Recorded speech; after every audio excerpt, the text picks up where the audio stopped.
At this test. That's good news. At this time, I call our regular governing board meeting. So, And Pledge of Allegiance, Jose Salazar will be leading us in the pledge.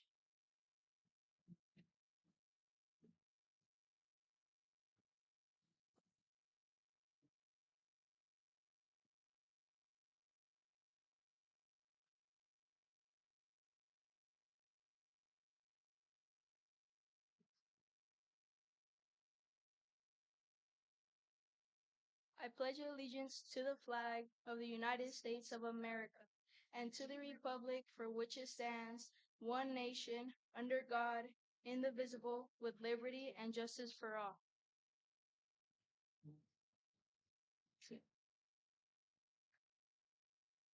Roll call.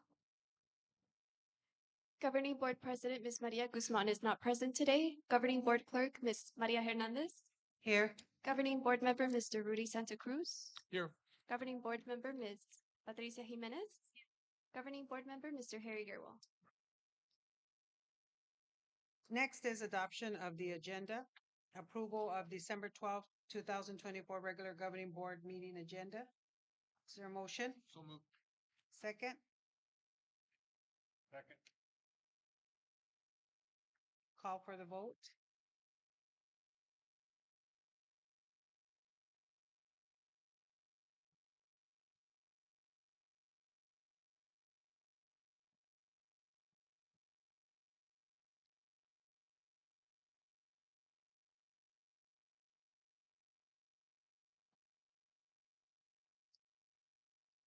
Motion carries. Next is approval of minutes, approval of November 14th, 2024 regular governing board meeting with executive session meeting minutes. Motion, So moved. second, Second. call for the vote.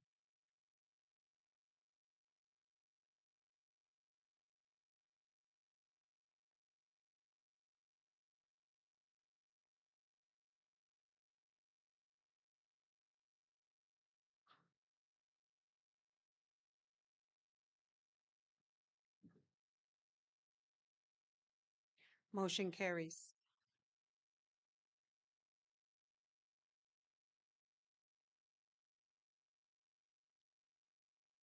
Now we start with reports. First, we have Ms. Patricia Jimenez.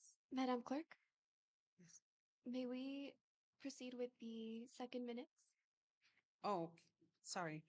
Approval of November 21st, 2024 special governing board meeting minutes. A motion, please. So moved. Second,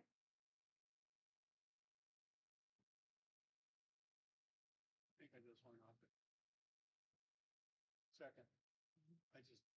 I just lost the connection here. Um,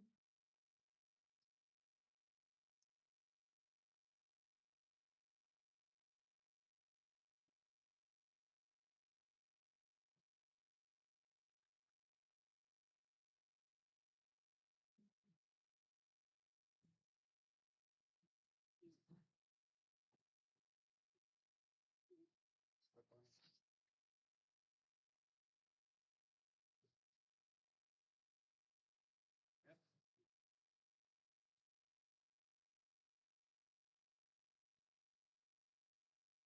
Governing Board Member Mr. Rudy Santa Cruz, may I please have your verbal vote?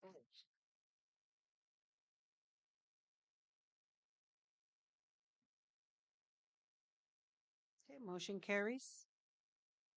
Next is reports, and first we have Ms. Jimenez. Thank you. Good evening. Thank you once again for hosting us. I'm looking forward to the presentation and the band. Thank you very much in advance. I just want to quick things real quick. Happy holidays, Merry Christmas, be safe, and we look forward of next year get some rest. I also want to give a shout out to SFE Food Services and also the transportation department, maintenance department, cafeteria department. They just celebrated their posada. It was great. They had a banda, they had tacos, so really really good. So thank you again. It was for SFE. It was a really good way to connect and finish the year. So thank you. Also want to mention that I'm very honored. As you know, I've been very involved in the community, and I was honored of going. I'm going to be going to DC. Congresswoman Yasamin Ansari is getting sworn in DC in January, so she invited me. So I'm very excited for that. I'm also very excited to be part of her transition team. This is for the 119th Congress, working along aside her and her team. And this is a great opportunity for us to contribute to our community and to shape the direction that this district is heading.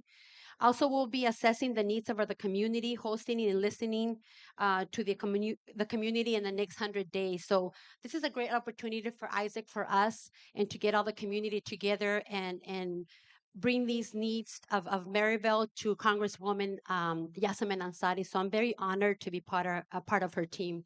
So I just wanted to give some great news on that. So I'm just very excited because, here at Maryville, I truly believe we deserve the best, and having somebody that's going to be listening to us in the community, I think it's great. And just to be part of that, it's just amazing. So thank you. Okay. Ms. Guzman is not here today. Next will be Mr. Rudy Santa Cruz. Thank you. I just want to welcome everybody here. It's nice to see the parents show up, and I'm really excited to see the band since I like music quite a bit. I'm really excited to hear you guys. Thank you. Thank you. Next is Mr. Harry Gerwal. Yes, Madam President. Good evening, everybody. Is this on? It's on, huh? Yeah, just before I begin my report, I'd like to wish everybody a Merry Christmas, a Feliz Navidad, and Happy Hanukkah. I know the band had a great concert a couple days ago, and I understand it went very well. So congratulations to the band, for representing Isaac Elementary School District there. Um, Before I get going into this, I just want to explain that there's a couple of things I want to bring up that are going to be germane to us and what we need to be looking for in the very near future in regards to some of the policy things that are happening right now. So on Wednesday, December the 4th, Arizona Superintendent Tom Horn announced plans to expand the charter schools in the state with $34.8 million in federal funds for the Department of Education under the Expanding Opportunities Through Quality Charter Program. This grant seeks to close achievement gaps in academic scores, provide technical assistance to educators to improve teaching and learning, and encourage dual or concurrent enrollment in college level courses. This money could be used to open 24 new charter schools over the next 3 years and support 23 existing ones to help Arizona students, as he says, have as many school options as possible. Currently, Arizona has the largest percentage of public school students enrolled in charter schools at 20% versus nationally at 7%, according to the 2021 data for National Center of Education. In part, it's because the ESA that was expanded in 2022 has exploded, and there are more than 80,000 students now that are taking advantage of the voucher program, and up from about 12,000 before 2022. And currently, and then he also made another announcement and that came on the day after or before the Roosevelt Elementary School District voted to close 5 schools because of their enrollment decline of 44% from 20,000 or 12,000 students in 2006, 2007 to 7,200. Currently, there are 23 charter schools in the Roosevelt Elementary School District boundaries, serving more than 6,900 students, according to Applied Economics. I mention this because Isaac School District has many charter schools that we have been competing with, along with other school districts, for students that live in our boundaries. Since 2017 to 2023, Isaac enrollment has declined by 1,879 students, or 27.7%. However, by doing a very robust marketing campaign after the holidays, we have a great opportunities to expand our student enrollment with the 97 residential units at Esperanza, 192 residential units at Falcon Park project that are going to be built in our district boundaries. So with that, Madam President, I wanted to share with you some information that I think as a board, we will need to be looking at in order to make sure that we can increase our enrollment in the future. Thank you. Next is myself, and I want to say good evening, students, staffs, and Isaac community. As we approach the winter break, I want to take a moment to reflect on the incredible work and dedication that has brought us to this point in the school year. First and foremost, we are here for our students, and I encourage each of you to finish strong. To our amazing staff, thank you for your dedication, leadership, and the countless hours you invest in creating a supportive and enriching environment for our students. We are incredibly grateful for everything you do. And to our parents and families, thank you for being our partners in education. Your support and encouragement makes a difference in our students' success. As we prepare to celebrate this holiday season, I want to wish everyone a safe, restful, and joyful winter break. May it be a time of warmth, connection, and renewal for all. Thank you and happy holidays. Next is Dr. Ventura.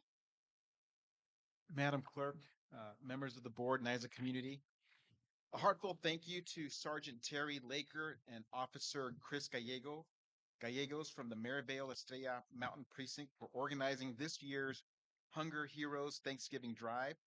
This initiative supported families and teachers in Isaac School District.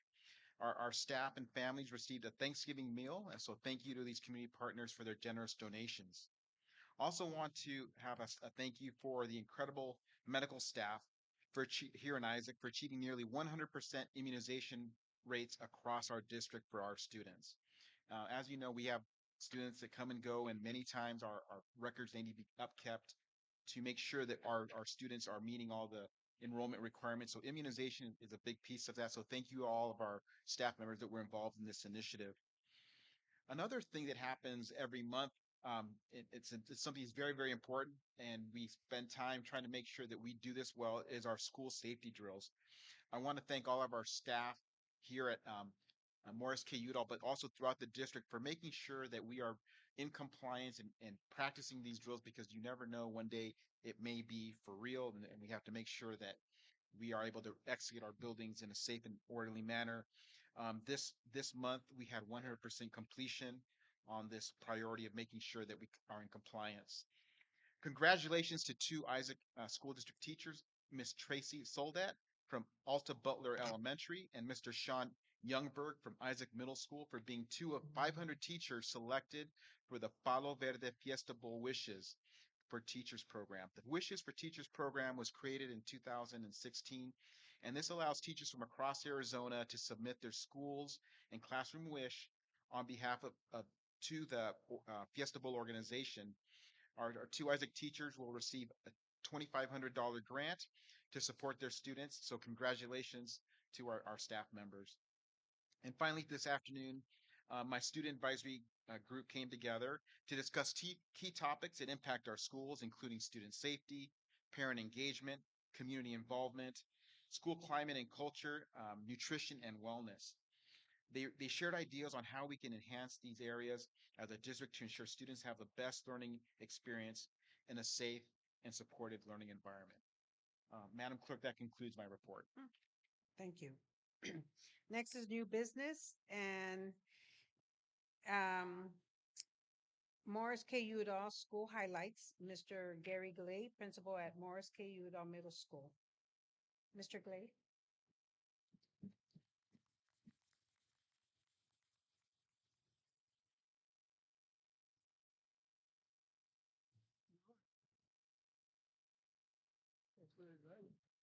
Good evening, Madam Clerk, members of the board, Dr. Ventura, and Isaac community. My name is Gary Glay, and I'm the very proud principal here at Morris K. Udall Middle School. It is a great honor to share with you a lot about our school, our community, our amazing students, and our exemplary staff, and why they make MKU such a great place. I'll start out with our mission and vision statements. Our mission statement is MKU will empower all students to be successfully prepared for high school and beyond through rigorous, safe, and technology-enriched experiences. Our vision is igniting innovation within teaching and learning. As you know, this is our second consecutive year earning a B rating from the Arizona State Department of Ed. The last 3 years, we have exceeded and earned all 50 of a possible 50 growth points. Also, out of our 565 students currently enrolled at MKU, 168 or 29% of our students are on a variance because they understand and they realize what a great school this is, the amazing staff we have, and what a great culture and climate we have. So we're really happy to have so many students coming here by choice and not because they just live in the neighborhood, but because they recognize this as a great school to attend. We're going to take a look at our AASA state test scores. We'll start out with language arts. There's 3 different sets of bar graphs. The green one represents Morris K. Udall, the blue one represents the Isaac School District, and the yellow one represents the state average. So as you can see here in this graphic, MKU came in at 6th grade at 17% proficiency, 7th grade at 22% proficiency, and 8th grade at 17%. So in 2 of the 3 grade levels, 6th and 7th, we did exceed the district proficiency level, but we still have a ways to go in terms of matching the state level of proficiency. Here is our math proficiency. And again, it's a very similar trend. If you look at our 6th and 7th grade math scores, we exceeded the district average. In 8th grade, we fell a little bit short, and we're not quite at where we're at with the state, but we do have a great before and after school tutoring program. We have tier 2 intervention built in throughout the day. And then in January, we'll have tutors through ADE coming in to help support our students to close those gaps as we work each and every year to get closer to that proficiency. But once the students do get here, we take any and all students. We make sure that we see accelerated growth, at least a year and a half's worth of growth in a year, so that by the time they leave our school, they're prepared for high school and beyond. Next up, we'll take a look at our Azella proficiency results. This is something we're really proud of here at MKU. About 33% of our students are labeled as English language learners. As you can see in the first slide, the blue bar graph represents MKU. The maroon color represents the state of Arizona. We came in at a 19% reclassification rate. The state of Arizona average was a 14%.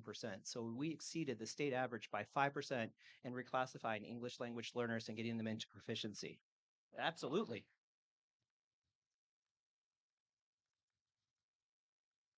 That is a testament to the amazing paraprofessionals that we have in those classrooms, to our amazing teachers that we have in those classrooms. Last year at the board meeting here, we recognized a paraprofessional and a teacher from our ELL classrooms because they're exemplary and they do everything possible to make sure our students get absolutely the best education possible. The next set of bar graphs, you can see that is the growth measure. We're at 0.51. The state average was a 0.52.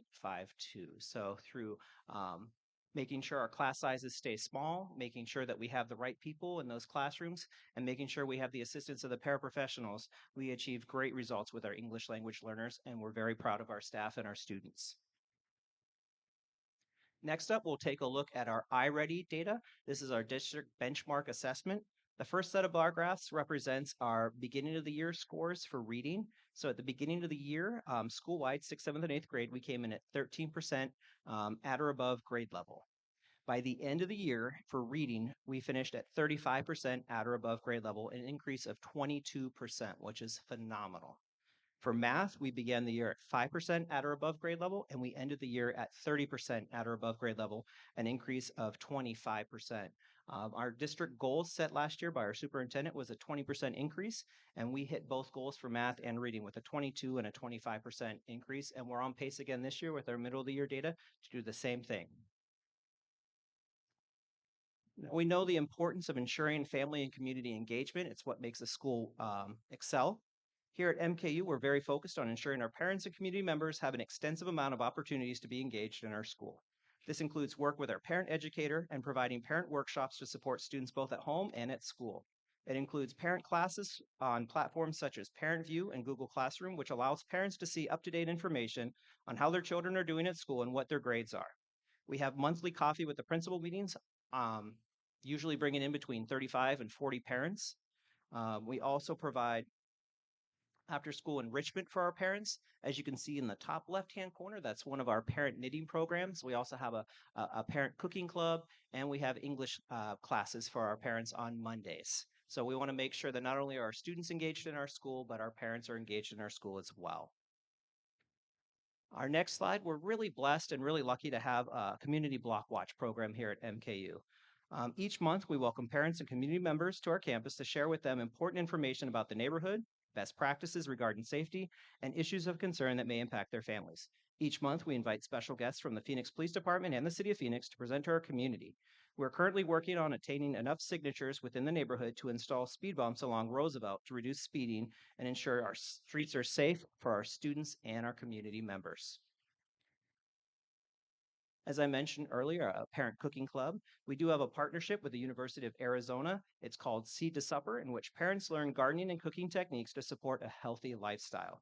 The tutorials include a 6-session professional development along with a graduation celebration. And as you can see from that picture, we had quite a few parents attend all 6 sessions. We celebrated by each person bringing in a dish and then recognizing the achievements of all of our parents and their willingness to engage in a healthy lifestyle of eating and cooking. Parents also play an important role in the decision-making process by participating in site council meetings, which makes important decisions regarding instruction and budgeting, along with our Parent Advisory Council, which looks at ways to support students at home, improve the lines of communication, and ensure that students are getting the best possible education. In the picture there is our parent educator, Gloria Diaz, and one of our very involved parents, Miss Maria Kawe. We're really excited about our before and after school enrichment, which we provide 5 days a week. This includes the Isaac Learning Club as well as 21st Century Extended Learning. These programs provide students with tutoring and academic support in the areas of science, math, and language arts. We also provide enrichment clubs such as the MKU Cafe, which is our cooking club, the Board Game Club, which focuses on strategy and gamesmanship, our STEM and Robotics Club, which you saw last year during our board presentation, and we have a new club this year, our Audio Video Club, which provides daily news and sports updates for our students and staff. We'll take a closer look at them towards the end of our presentation. MKU is a PBIS reward school, which is a framework that helps schools improve student outcomes by supporting students behaviorally, academically, socially, and emotionally. It helps establish a positive school culture and provides individual behavioral supports. Here at MKU, we follow the 3 Bs, which stands for be safe, be respectful, and be responsible. Here at MKU, students have the opportunity to earn U dollars, which can be used at our student store to purchase school shirts, school supplies, snacks, athletic equipment, and other cool prizes. They can also use them to gain entrance into our dance, such as tomorrow's winter formal, or into the Hive, which we use to celebrate our student of the months and our students that earn positive recognition. Up in the pictures there, you can see it to the left is one of our field trips through PBIS for the MVP Foundation, supporting at-risk students with teaching them leadership skills. We went to the Kroc Center and got to learn some important leadership skills, life mapping, and then we also got to enjoy the wave pool. In the middle there is some of our field trips to the state fair where we got to see the petting zoo and go in bumper cars. The top right is a picture from our Halloween dance, and then the bottom right are our students in the Hive playing foosball. We have Xboxes, we have video games. We also have our staff come up there and sometimes they'll engage in some air hockey. I've only lost once in 8 years, so I am somewhat of a champion. I'm just going to throw that out there.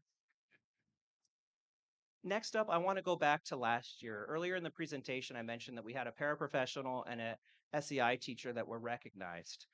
You might remember this is Miss Sandra Aparicio. She is one of our SEI teachers here at MKU. She's been here for 7 years.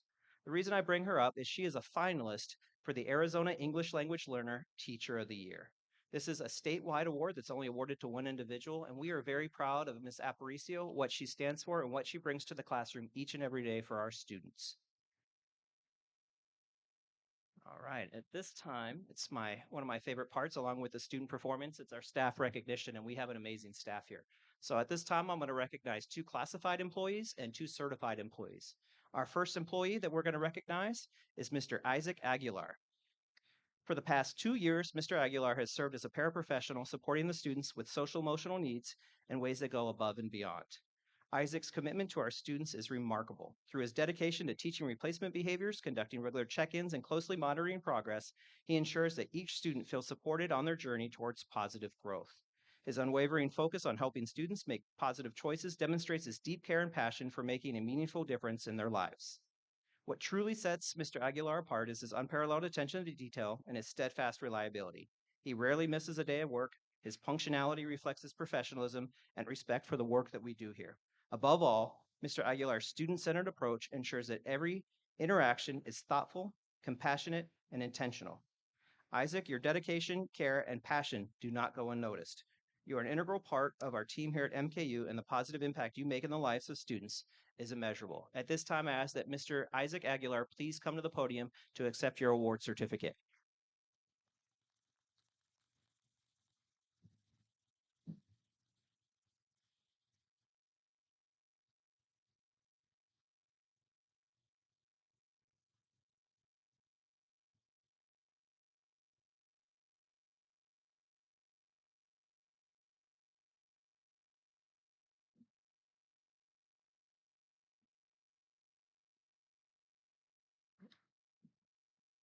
All right, next up, we'd like to recognize one of our other classified staff members. It is a great honor and privilege to recognize an exceptional individual who plays a vital role in the success of Morris K. Udall Middle School.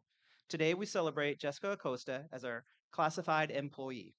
For the past 2 years, Jessica has been an invaluable member of our team as an office assistant. Rarely missing a day of work, she's always punctual, and her professionalism and dedication set the standard of excellence for us all. She's not only highly skilled in her role, but she also is deeply student-centered, demonstrating genuine care and passion for helping students make positive choices and thrive.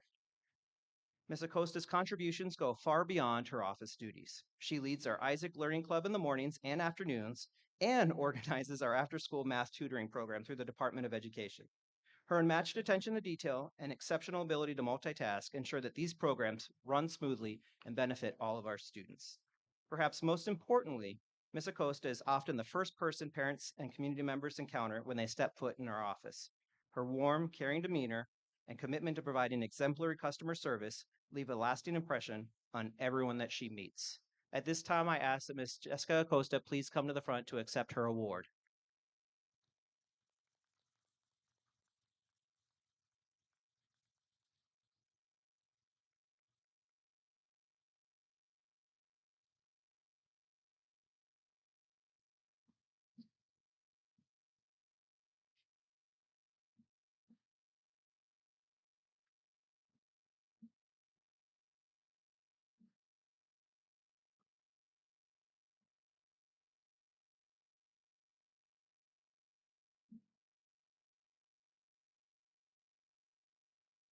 All right, at this time, we're going to recognize our certified staff members. So we saw a trend. We had 2 classified staff members that were pretty new to our school, 2 years experience, and we're very lucky to have them here. Our certified staff, they're a little bit more tenured. We have 2 individuals that have been here since day 1 when I got here. So we're very blessed to have them, and we're going to recognize them now. At this time, I'm going to recognize Ms. Julie Wood, who is a cornerstone of Morris K. Udall, exemplifying what it means to be a dedicated, passionate, and student-centered educator. Ms. Wood's impact goes far beyond the gymnasium. This is her classroom that we're in right now. Because she is our PE teacher, as well as our athletic director, she juggles an extraordinary number of responsibilities with precision and excellence, from securing referees and transportation to managing equipment and uniforms. Ms. Wood ensures our athletic programs run seamlessly. In fact, her impeccable organizational skills have been recognized by the district, with her equipment room being used as the district model for accessibility and efficiency. Beyond her organizational expertise, Ms. Wood also serves as the district's physical education lead, facilitating weekly district-wide professional learning communities. Her dedication to advancing the field of physical education and her collaborative spirit have made her an invaluable resource not only of our school, but to the entire Isaac School District. In the classroom, Ms. Wood sets a standard of excellence by incorporating student discourse and academic vocabulary into her lessons. She works closely with students to set measurable and timely physical fitness goals, fostering both physical and academic growth. Her ability to inspire students to reach their full potential goes unmatched. At this time, I'd like to ask that Ms. Julie Wood please come up to accept her award.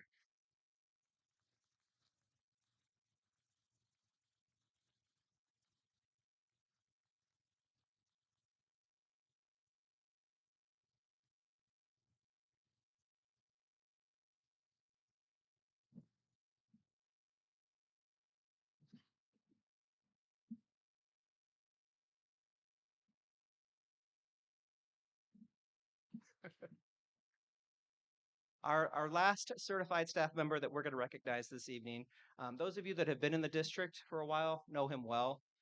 his kind heart, his big persona, his funny personality. We're very blessed to have him here. So at this time, I'm going to recognize Mr. Joel Verdugo. For the past 13 years, Mr. Verdugo has been a cornerstone of the Isaac community, serving as a resource teacher and a shining example of what it means to be student-centered, dedicated, and compassionate. Mr. Verdugo's commitment to his role extends far beyond the classroom. As our special education lead, he has been instrumental in ensuring that our school remains in compliance with district and state requirements. His meticulous attention to detail and countless hours spent crafting IEPs ensure that every student has the scaffolds and supports that they need in order to succeed. Mr. Verdugo's contributions don't stop there. He shares his expertise by providing professional development and training to our staff on special education services, best practices, and student grades. He's also a team player, always willing to lend a helping hand to his colleagues and support the school in any way needed, including serving as our DJ at all of our school dances. Mr. Verdugo's personality is as impressive as his professional accomplishments. His easygoing nature, great sense of humor, and unwavering ability to see the positive in everyone makes him beloved by both our students and our staff. He truly creates an environment of trust, encouragement, and optimism, reminding us all of the incredible potential in each and every student and colleague here at Morris K. Udall Middle School. At this time, I'd like to ask Mr. Joel Verdugo, please come down and accept your award.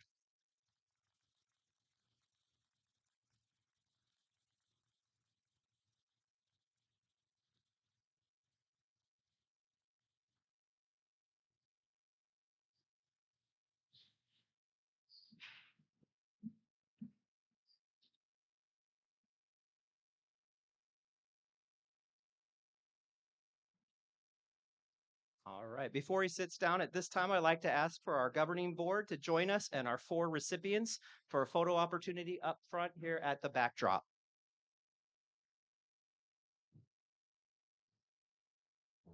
And if you could bring those certificates, that would be awesome.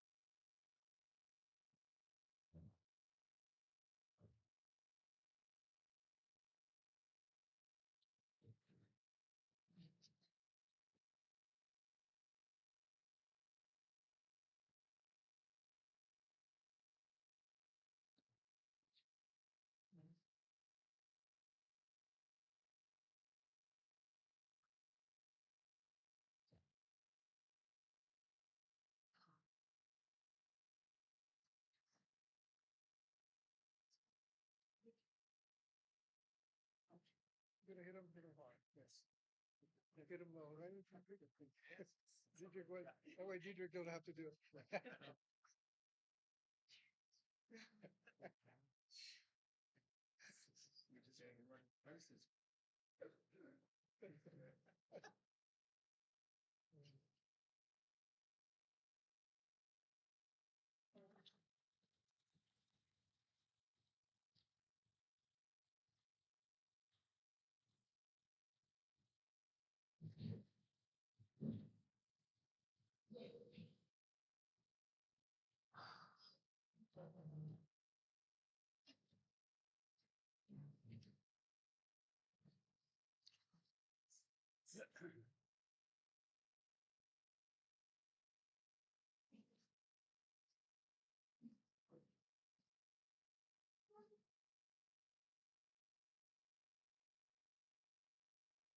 We truly are blessed with amazing staff and amazing students here at MKU.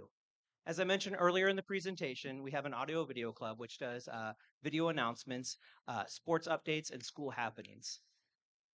This time, we're going to watch a short video about our recent events here at our school and some semester 1 highlights, brought to you by Anthony Ramirez, our student council president, and Miss Jamie Christmas, our club advisor.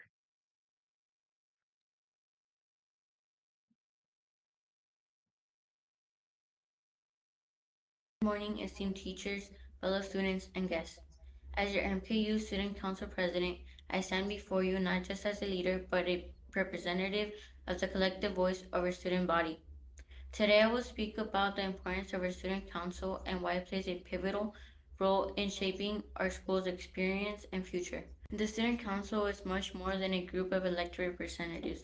It is a platform for collaboration, leadership, and service. It bridges the gap between the students and school administration, ensuring that your ideas, concerns, and dreams are heard. We are here to advocate for you, to work with you, and to make our school a better place for all. One of the key responsibilities of the Student Council is to foster a sense of community. Whether it's organizing events like Spirit Week, fundraisers, or community service projects, we aim to bring everyone together, celebrate our diversity, and create lasting memories. Through these initiatives, we learn the value of teamwork, time management, and problem solving, skills that are essential not just in school, but in life. By serving on this council, we learn how to navigate challenges, make decisions, and work towards common goals.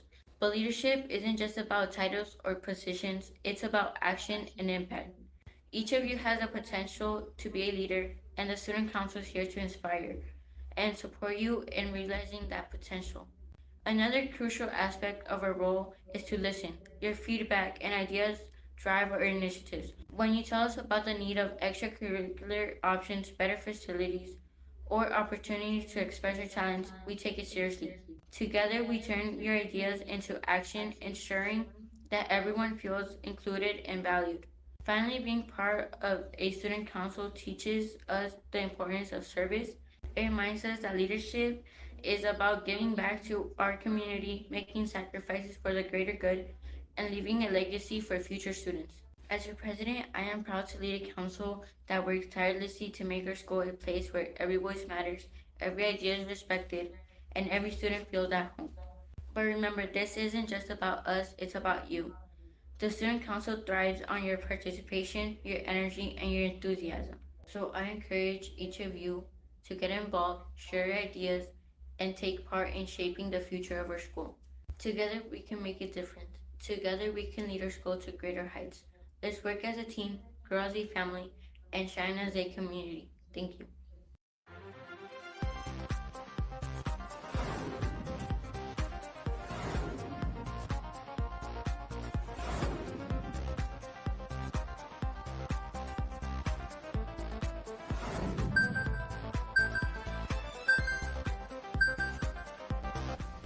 Hi, I'm Yara Livan. And I'm Iris Villegas, and this is the MKU News. We're here with all the latest info around campus. This week, we have some exciting updates for you all. Our MKU News team has been hard at work collecting all the latest stories. First, we go to Yael for lunch updates. There's some exciting updates to school lunches. We can now choose from 5 options every day. Let's hear what everyone thinks of this new change. What's your opinion on the new school lunch options?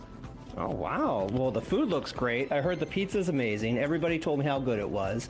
I like the choices. I hope you guys like having, 5 choices now every day? My only stressor, guys, is Thursday. I don't know what we're going to do. How are we going to give you macaroni and cheese to go? We're working on it, though, and we have a plan hopefully in place for this Thursday. It might be a little chaotic, but we're going to make sure that you guys get good food, you still get your choices, and you're able to take the lunch home with you and eat it at home. So we're working on that, but otherwise, Monday, Tuesday, Wednesday, and Friday, it's awesome. I hope you guys are liking it. I like it. I thought the food was really good. What do you think?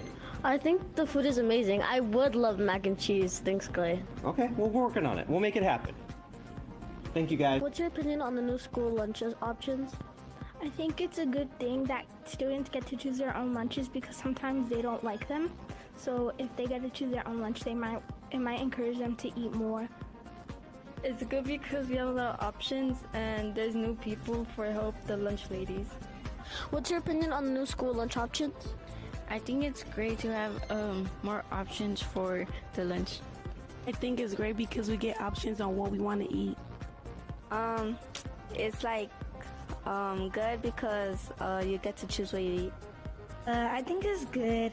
I think it's better that we have more options than only having to pick on one. And so, yeah. What's your opinion on the new school lunch options?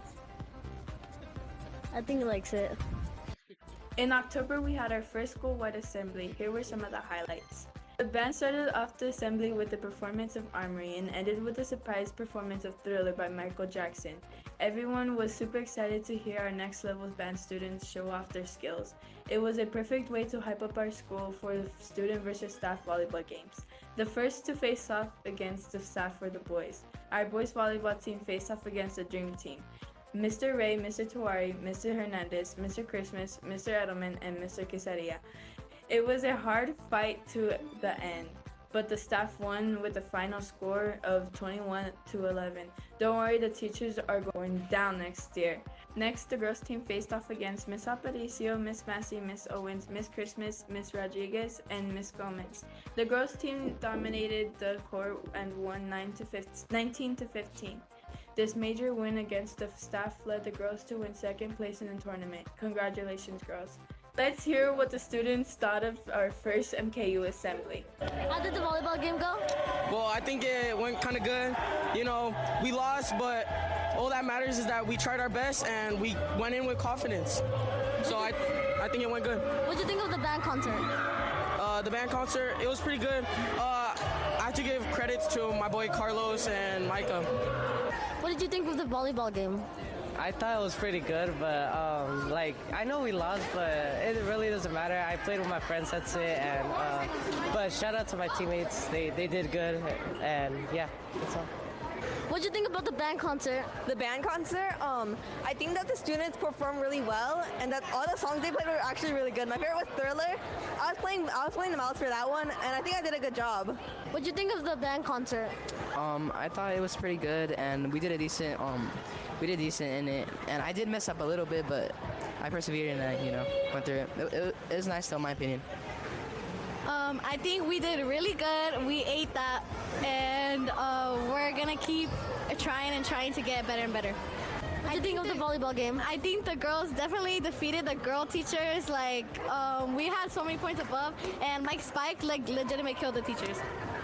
What do you think of the volleyball game? I think the girls did great. They finally won against the teachers, and the boys are good, but I feel like next year they're going to be better. What do you think of the volleyball game? The volleyball game was really intense. I thought the boys were going to make it at the end, but, they tried their best, and, they really put their best effort.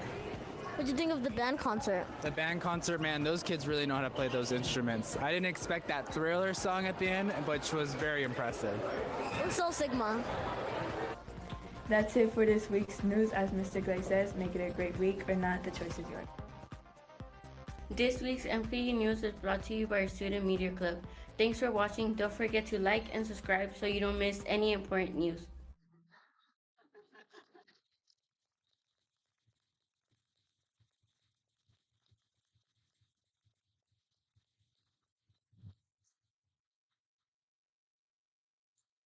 I love that video because I feel like it really showcases the unique personalities of our students, the perseverance, the grit, the growth mindset. And I really love our student council president and his discussion about leadership. And now more than ever, we need people to step up and fill that vacuum. And it's really great to see that we have a class focused specifically on leadership and that we're getting our students civically engaged and aware of what's going on, so that when I retire, I know that I'm in good hands. So I'm really excited about that. That is phenomenal. Next up, our last performance. We're going to ask that Dr. Ventura and our governing board stay up front. But we have the best band in all of the country, led by our band conductor, Mr. Austin Muniz, and they're going to perform 2 songs for you this evening. Let's give them all a round of applause.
Let's all give a round, warm applause for the best band in all of the land.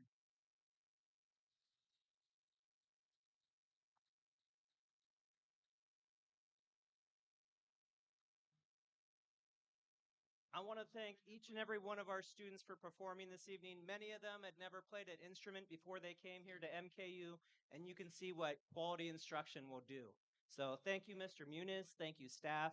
I know it's the holidays. You could have been out shopping and getting those last-minute gifts or watching the 49ers this evening. But you came here to support each other, to support our community, to support our students. We're truly blessed here in Isaac, and we have some of the most amazing staff and amazing students that I've ever had the privilege of working with. Let's give everybody a round of applause and thank them for being here.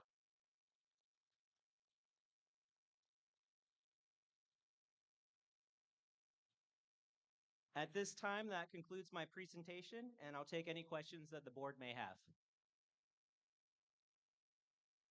Madam President, not a question, just congratulations. You know, you're right. What a phenomenal performance by the band. You know, I'm looking forward to when they can go and they can compete at the state level. You know, and also for next year, I really would love to see them get into the Fiesta Bowl parade. So we should talk about that. Sounds good. Any more questions from the board? Or no? Okay, Thank you. thank you.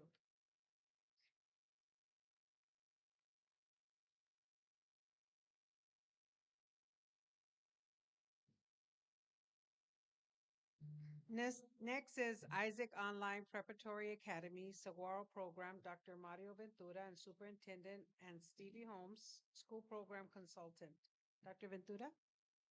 Madam Clerk, members of the board and Isaac community, earlier this year, the board allowed us to create another program within our online program. We have a face-to-face or synchronous program, and we also created a asynchronous to provide more flexibility to other families that in Arizona that prefer or would like to try online learning.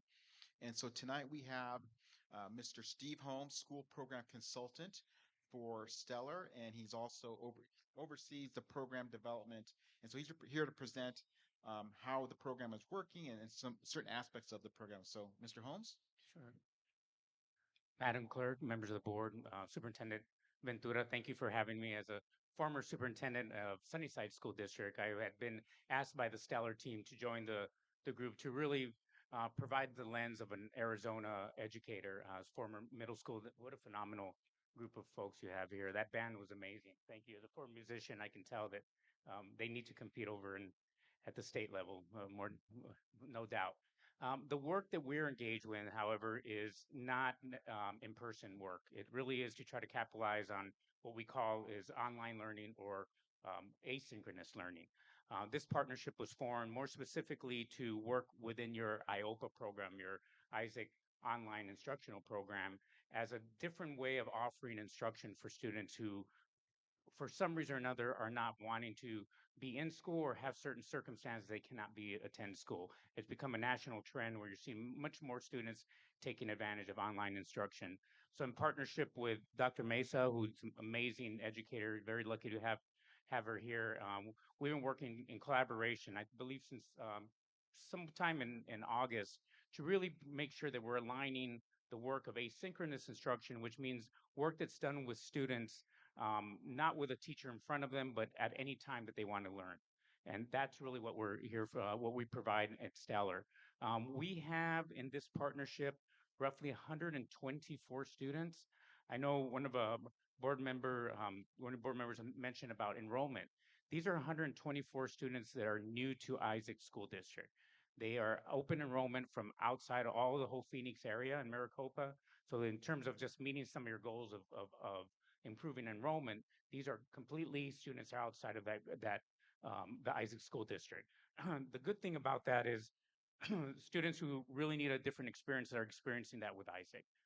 A lot of that curriculum alignment has been done in collaboration with Dr. Mesa to make sure that students who are receiving this instruction are also receiving what you expect from your school and the students who are attending them in a synchronous or an in-person type of learning experience. This is a breakdown. We have about 8 kinder students, roughly all the way up to 8th grade, where we have 31 8th graders. So there's a pretty wide distribution of students in that space. One of the things as a former educator in middle school, as we engage in this learning and when COVID took place, a lot of us were very concerned about what instruction would look like in an online setting. Still very concerned of not having a teacher in front of them, right? And so when we think about asynchronous learning, many of the programs that you see out there are students just kind of getting on when they can with some parental support. What's unique about this partnership is that we have expectations where the students are actually engaged with the teacher on an ongoing basis. It may not be every day, all day, but there's expectations that the teachers record their lessons and that they're meeting with struggling students in person. So I like to refer to it more as a hybrid model, although I wouldn't call it a hybrid by definition. It really provides a little bit more of in-person instruction, which is necessary for students, I believe, to be successful in this type of learning environment. So there's skill development, there's a lot of personalized type of instruction that's happening, and a lot of parent engagement. As you can tell, you look at kindergarten students, kindergarten is not going to just get on by themselves, right? You're going to have to make sure that parent is deeply engaged in the work. All the kindergartners that are with us actually are performing at a high level. They're super engaged parents that are coming from providing that kind of support for their students as well, or their children.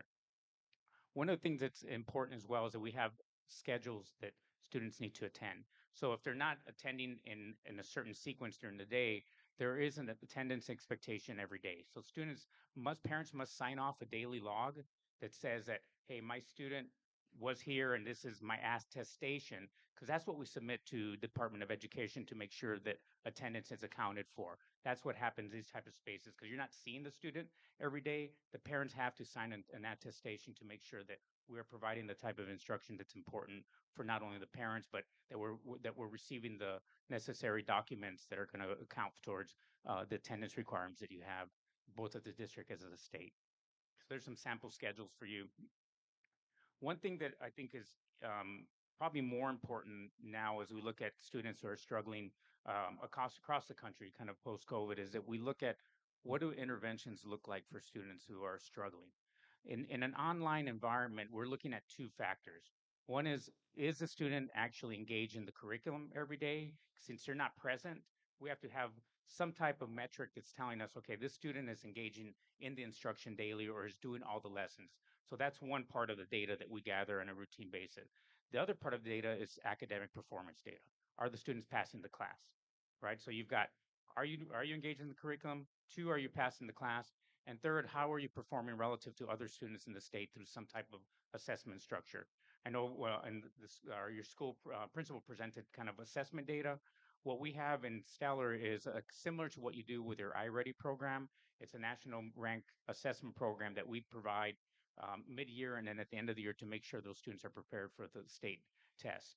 Independent of that, if students are falling behind, we do have tier 2 instruction. So any student that is falling behind is required to participate, at least in tier 1, 60 minutes of synchronous instruction with a teacher, right? So that is a mandatory expectation.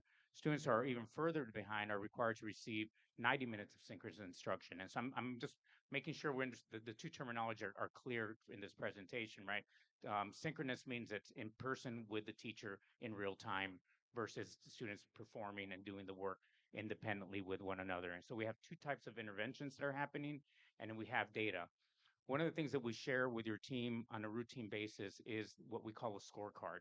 That scorecard is monitoring the data that I said right now so that your team has eyes on it so that these teachers aren't working independently of what the expectations are and have been sent forth by the Isaac community and your superintendent as well.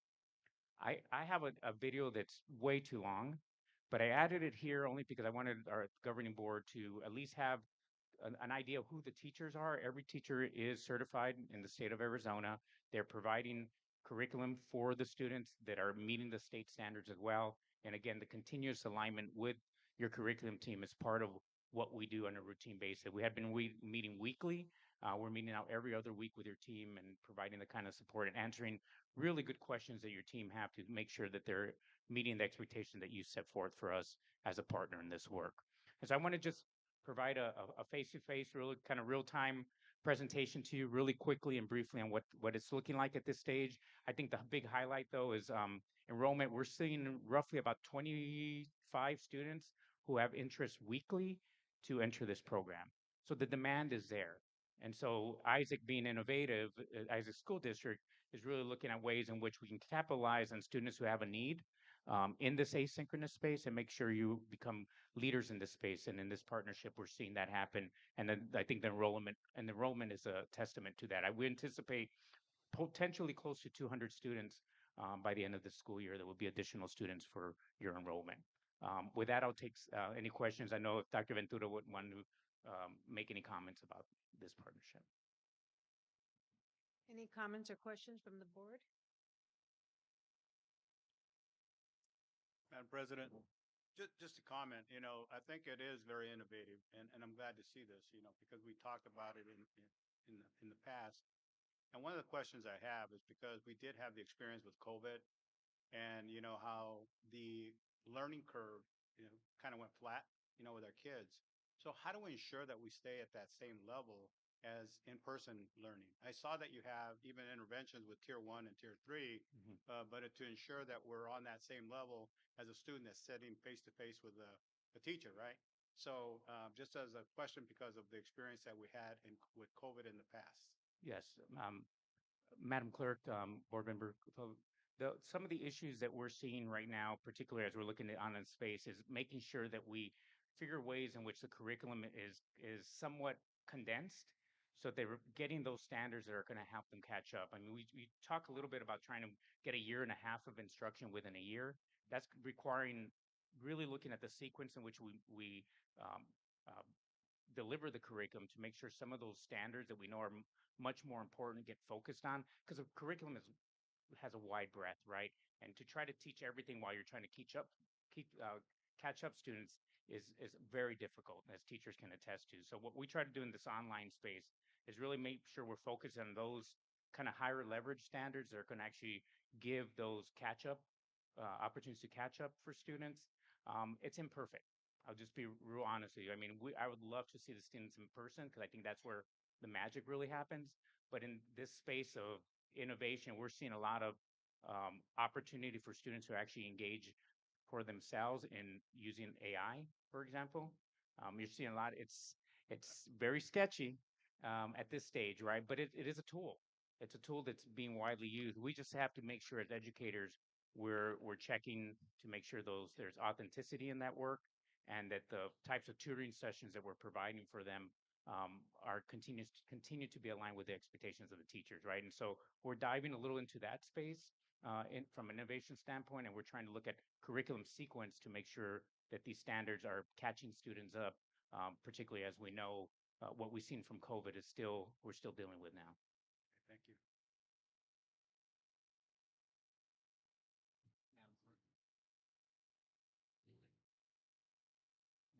Yeah. Madam Clerk? Yes, go ahead. Mr. Carroll, I also wanted to add that the same expectation for our online programs as well as our brick and mortar schools is that we are constantly assessing students, whether it's within the instruction or quizzes, what we call common formative assessments, that we're looking at data and making sure that we can intervene when we see students falling behind. So the expectation is for all of our schools. Oh, absolutely.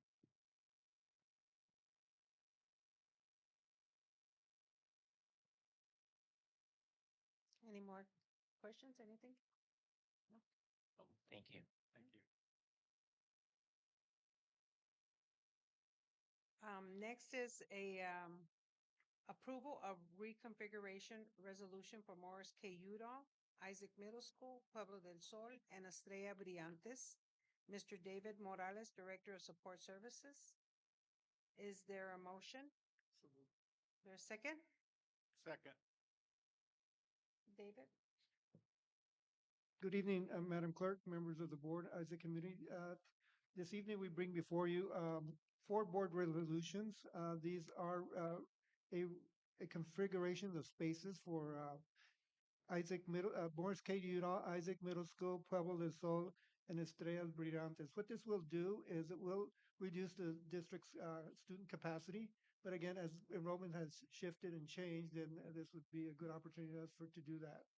Some of these spaces were existent or reported back when they were built. So I'll go through each one of those and then clarify that spaces. And then other ones because we've turned into district space or shared spaces with some of the schools. The first one is for Morris K. Udall. Back when it was built, it was designated as a K-8 school. That was still being reported, and it was at the Arizona School Facilities Oversight Board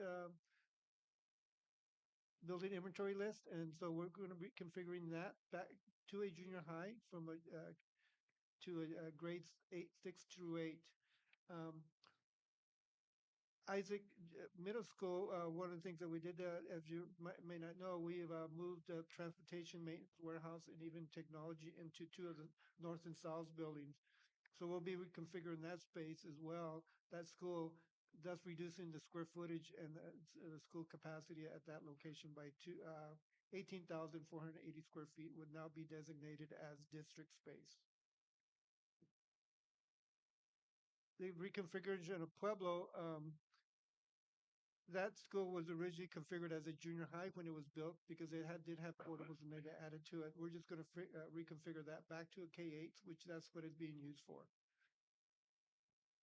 Estrellas Brillantes, or formerly Lila Austin, which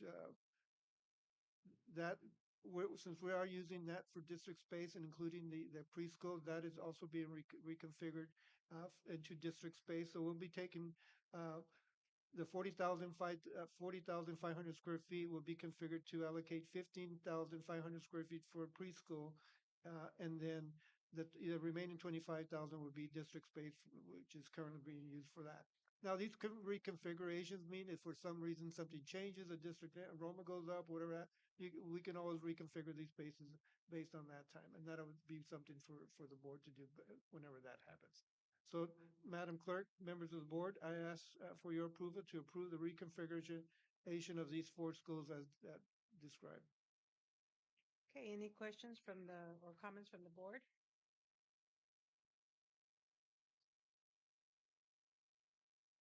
Okay, call for the vote.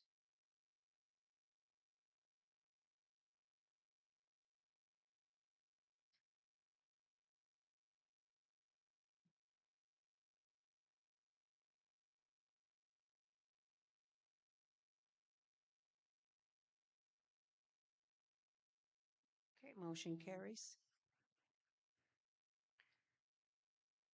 Next is approval of revised settlement statement of 4.41 acres of district property at 2941 North 43rd Avenue. Dr. Mario Ventura, Superintendent. Is there a motion? Or a second? Second. Madam Clerk, members of the board, and Isaac community, at a special board meeting on November 21st, the board voted on a settlement agreement with Jewel Investment Company in support of a sale to the city of Phoenix of the property we currently know as Kazan. And the following day, the district received a revised settle agreement. We've provided more information, more details regarding how this would work. And so I bring before you the revised statement for your consideration to approve. So just to share, I know kind of catch people up here. We have an audience. So back in 1997, the Jewel Investment Company granted some property, which we know as the Kazan Center on 43rd Avenue to the district. But in granting that property, it had certain restrictions. The property had to be used for a school building or a community center with the name David Kazan. And if we were to ever sell the property, the deed restriction also stated that we would have to use that money to build a new school or a new community center. So in appraising that property, it's a little over $3 million. That's nowhere near building a new facility of any type. And so in order to be able to sell this land for a greater purpose, we would have to get the approval and support of the grantor of that property, Jewel Investment Company. So in speaking with them, they were in support of this sale, and it's found within the settle agreement. The sale would mean that a portion of those proceeds from the sale to the city of Phoenix would have to go to a nonprofit organization. And the Jewel Investment Company has identified the nonprofit in this new revised statement, and that nonprofit is the Jewish Community Foundation of Greater Phoenix, and the donation would be made on behalf of David and Bernice Kazans. And so this money would be at the time of sale would be transferred in escrow. So it would be almost like a three-way escrow process between the district selling the land to the city of Phoenix, and then the city of Phoenix in escrow. Some of those proceeds that they were going to use to buy the land would go to the nonprofit, and that is for a total of $1 million. So the land was appraised at $3 million, and what Ms. Kazan and we agreed with her that $1 million would be going to the Jewish Community Foundation. So again, just to be clear to everyone, the district does not ever touch this money. It's in escrow. Those of you who have bought a home know that in escrow, their money goes into an account, and once escrow closes, funds are distributed in whichever way they need to be distributed. Madam Clerk, that concludes my I guess update on this, and if there's any questions I can ask or answer, I'd be more than happy to. Any questions from the board? Not a question, Madam Clerk. Dr. Ventura, thank you for the explanation. I know the last time we brought this up, there was some concern in regards to the potential of gift of public funds. And I was glad that, we were able to clarify that, because it's actually the city of Phoenix who's purchasing the property, and they will be handling the transaction as far as going to the nonprofit. And I think that's really important for the public consumption, because, we're always being scrutinized anyways. Public education is always scrutinized about the gift of public funds, what are you using the monies for, and what have you. And then really, I think it's a really good sale, because in the end, we're going to end up netting about 1.6 million. Because if I remember, the appraisal initially was about 400,000, right? When we first got the property. So if you think about it in terms of, in my business, right, return on investment, holding on to that property for that number of years, the district essentially ended up using it for a while, put it to good use, then it went dormant, and now, we're being able to realize $1.6 million in net profit. so that we can put it into programming specifically. Well, I'm sorry, this only goes to capital, right? Can't be used for. Correct. Okay, yeah, so it'll be capital improvement. So Mr. Morales, I think you'll be happy with that. Great. Yeah, so thank you for clarification and making sure that, our community understands it, but more importantly, or equally as important, that those that are sitting us under a microscope understand what these deal points are as well. So thank you for that. Okay, thank you. Anyone else? More questions or concerns from the board? Okay, then call for the vote.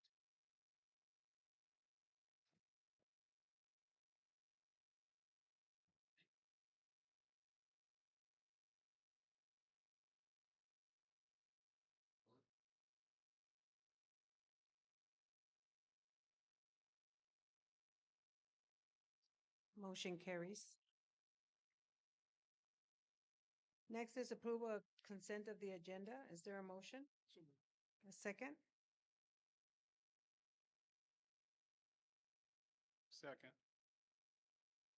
Any questions from the board? There's no questions on that agenda. Okay. Call for the vote.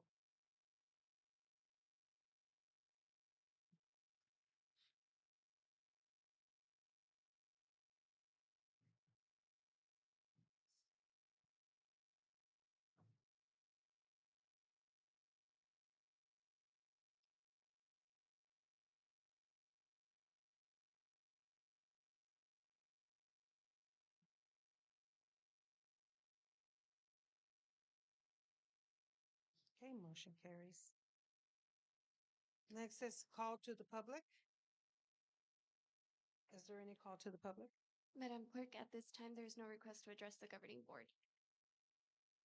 Okay. Next is information. Enrollment is at 5,097. On the calendar, we have Shop with a Cop, December 13th. Heart of Isaac Resource Day, Cultural Wonderland, December 18th.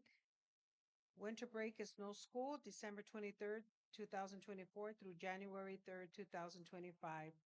Classes resume January 6th, 2025. And our next regular governing board meeting will be held at 5 p.m. on Thursday, January 9th, 2025 at Isaac School District Office located at 3348 West McDowell Road, Phoenix, Arizona, 85009. If I don't hear any objections, meeting adjourned. Thank you.